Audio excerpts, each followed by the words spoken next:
À l'été 73 avant notre ère, les pensionnaires d'une école de gladiateurs installée à Capoue, en Campanie, se révoltent. 75 combattants de l'arène, quelques centaines d'esclaves ralliés à leur cause, tout ce petit monde s'enfuit. Une troupe hétéroclite, venue de différents peuples, germains, thraces ou gaulois. En guise d'armement, des ustensiles de cuisine, puis des armes de gladiateurs dérobées dans un chariot. À la tête de ces va-nu-pieds, un certain Spartacus. Pour mettre fin au pillage des fuyards, la République romaine rassemble à la hâte environ 3000 hommes. Cela aurait dû s'arrêter là.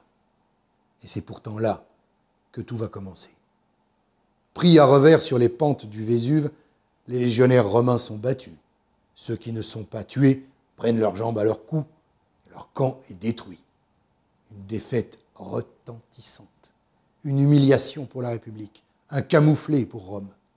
Et la peur que ces esclaves ne mettent à leur tour tout le régime en déroute. La peur, elle va durer des mois. L'armée des esclaves va défier la plus grande puissance militaire de l'époque, qui, il est vrai, a d'autres chats à fouetter, mais ailleurs. Jugez plutôt. Le général Lucullus combat en Arménie.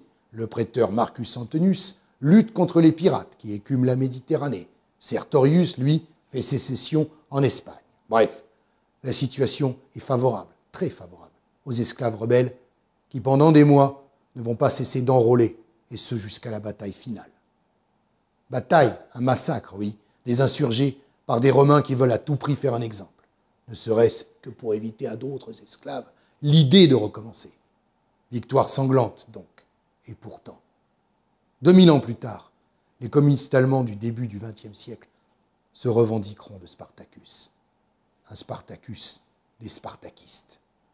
Au-delà des foules révoltées, de Karl Marx à Stanley Kubrick, la légende de Spartacus ne va jamais cesser de passionner.